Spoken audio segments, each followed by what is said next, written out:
বহুল আলোচিত রূপান্তর নাটককে কেন্দ্র করে নোয়াখালীতে ছোট পর্দার অভিনেতা জোবান ও সামিরা খান মাহি সহ 6 জনের বিরুদ্ধে মামলা করা হয়েছে। তো কি অবস্থা, কেমন আছেন? আমি ড্রামা সবুজ আর গাইজ আজকে আলোচনা করব জোবান মাহি সহ 6 জনের বিরুদ্ধে মামলার আবেদন। এই বিষয়টি নিয়ে ফারাদ আহমেদ জোবান অভিনীত রূপান্তর নাটক সমালোচনার শেষ প্রান্তে। রূপান্তর নাটকের অভিনেতা অভিনেত্রী পরিচালক সহ 6 জনকে আসামি করে মামলা দায়ের করা হয় সিনিয়র জুডিশিয়াল ম্যাজিস্ট্রেট 1 নম্বর আমলি আদালত নোয়াখালীতে।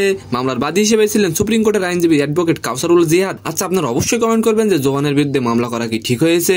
মঙ্গলবার 16 এপ্রিল ইউটিউব চ্যানেল থেকে নাটকটি সরিয়ে ফেলার পর এ বিষয়ে কথা বলেছেন নির্মাতা রাফাত মজুমদার রিঙ্কু। তিনি বলেন, দর্শকরা নাকি নাটকের কনসেপ্টই বোঝেনি। অন্যদিকে তুমুল সমালোচনার কবলে পড়েছেন জোবান ও সামিরা। দর্শকদের অভিযোগ, রূপান্তর নাটকটিতে নাকি ট্রান্সজেন্ডার ইস্যুকে প্রমোট করা হয়েছে। এছাড়া জোবান ও সামিরা খান মাহির ফেসবুক পেজ গায়েব করে দেওয়া হয়েছে। এ বিষয়ে জোবান বলেন, আমি বুঝতে পারছি না নাটকটি নিয়ে কেন এত সমালোচনা হচ্ছে, আমি ঘরের মধ্যে আছি। তো সম্মানিত দর্শক, আজকের ভিডিওটি কেমন লাগলো অবশ্যই কমেন্ট বক্সে জানাবেন। আর ভিডিওটি যদি ভালো লাগে অবশ্যই একটি লাইক দিয়ে আমাদের চ্যানেলটিকে সাবস্ক্রাইব করে দিবেন। ধন্যবাদ।